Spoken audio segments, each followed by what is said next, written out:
What are the hardships that you face as being a black police officer, like from members of your own community and inside the system? Okay, I mean, when I first joined, I remember I used to walk the streets, and when black people saw me, they used to call me coconut.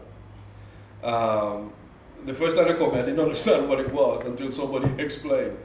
And I thought it was a bit unfair. But when I found out that there were other black officers who were treating black members of the public even worse than some of the white colleagues, of course, when they see me come along, they think, well, he's going to behave the same way like the previous brethren. So what I decided to do was to go to public meetings. And of course, I was involved in the church. I sort of used that as a vehicle. But I went to some of the youth clubs. And so when I walk in there, people boo me and people, make all up a noise, and some people said they didn't want me there. But eventually, when people settled down and allowed me to say something and heard where I was coming from, people were sympathetic. As a matter of fact, so much so, people come to the station to see me and to talk to me. Or if they see me on the street, would come up, shake my hand, even invite me to their houses, and talk with me and said, okay, anything we can do to support you. But as long as you look out for your community as well. And that really was what I was trying to get. But when people first see you and didn't know you, people make judgment about you. Yeah. So I said, the first thing I have to do is people got to know who we are. And what do you think about police brutality that we do face? I don't know if other members of other communities face it as well, but I know like everybody who I talk to, they got stories of how police has like done them bad. Police is one of them even pushed their finger down my ear one time, and like a plain clothes one, and a uniform officer standing over watching. I'm like, right, you ain't gonna say nothing. I didn't know it was plain clothes.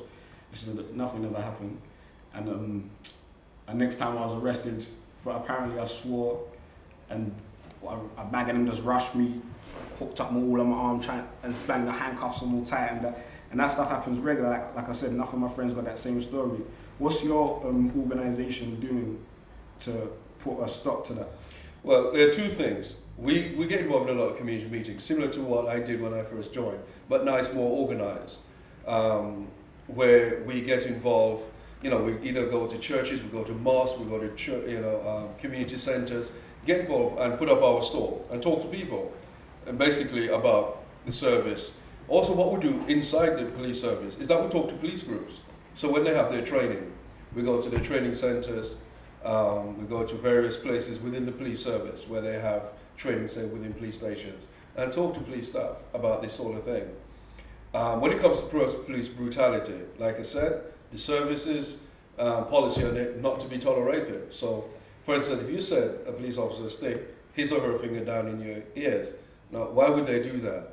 Now, are they saying that they saw you put something in your ear, you're trying to hide from them, so they're trying to get it out? No. Or they're doing that on purpose just to wind you up, or whatever it is. Now, if you feel that what they did was wrong, then that needs to be addressed. A complaint needs to be made.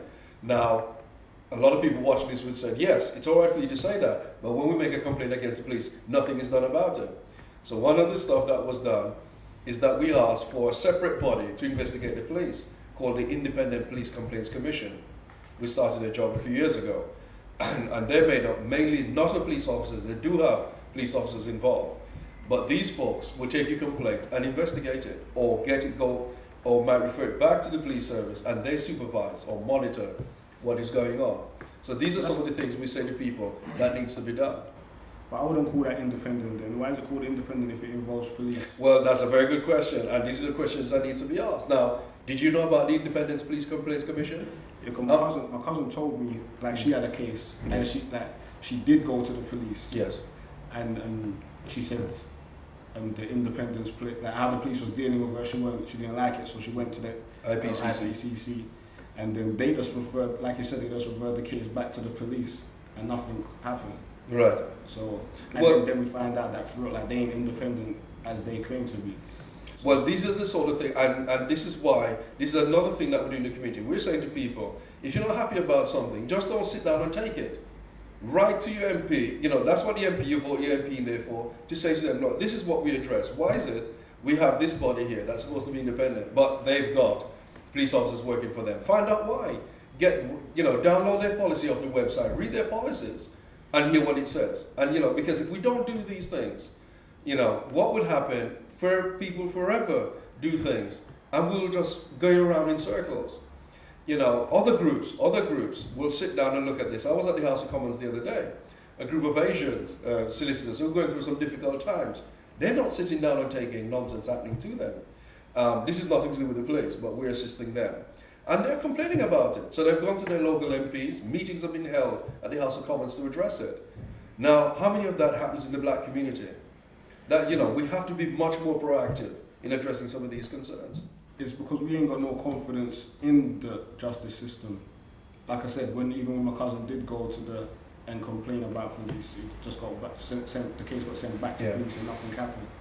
And a lot of the times it's plainclothes police who's attacking us. So how can we identify them? If we was to go and report that to the police, personally, I don't see it as effective. Like how you gonna go and complain to the people who's doing something to you? It's like if someone's beating me up and I'm complaining to them, why you're beating me up?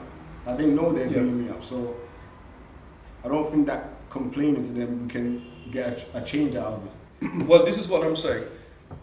If, for instance, with the area that you live in, and a number of you getting stopped and searched by the police, constantly, if all that group of people decide either you address it with your MP or your parents or your local leaders in the community or wherever, and en masse you go to that police station, make an appointment to see the borough commander, because you normally have a chief superintendent who is in charge of various police stations in a particular area and monitors all the safer neighborhood teams or whatever, and go and demand a meeting with them. They have to address it. There is another group that they call the police community consultative groups, PCCGs. How many young people go to those meetings where the police come answerable to the community? And these are meetings organized and being held. And a lot of the older generation, if I may say so, tends to come to these meetings. But you don't see many young people there. You need to get there to make a voice at some of these things. Because one of the things that if you keep bombarding the police service or these borough commanders with the complaints, with meetings about dissatisfaction, but not only to them, but also to your local MP. So whatever letter you write to the borough commander, you write it also to the member of parliament. Okay? You write it to the mayor. Send a copy to the mayor and everybody else. Believe me, you start to see action. Because I see it happen with other communities who decide, I'm not taking any nonsense. Just like, as you were saying, they didn't have confidence in the system, but they decide, you know what? This is what we've got. We don't have an alternative. So this is what we're going to do and go down that particular road. And why are they building more prisons? Why? Well, according to the government, the prisons are overfull at the moment and they need more prison places to put people. And that's why they're doing it. Now, when I went to America and dealing with the National Black Police Association over there, they talked to me about a situation called the prison industrial complex, where in a lot of the counties over there, people are building more and more prisons. And unfortunately, the people who are filling these prisons are people who look like you and me. And that is a concern for me. And if I'm detecting in your question whether the government are deliberately doing this so they can throw more black people in there, I don't know. But currently, the situation is this. There is a disproportionate number of people of color in our prisons in this country. I think it's somewhere, when you talk about ethnic minorities, somewhere between 20 and 25%. And that also includes the women population in the prison as well. Yet, particularly people of African descent make up less than 2% of the population. So there's a huge disproportionate stuff going on there that needs to be looked into. I've discussed it with colleagues in the prison service. They've got sort of a black network called Respect, and I've been discussing that with them as to what they're doing to address this, because something can't be right. Something just cannot be right.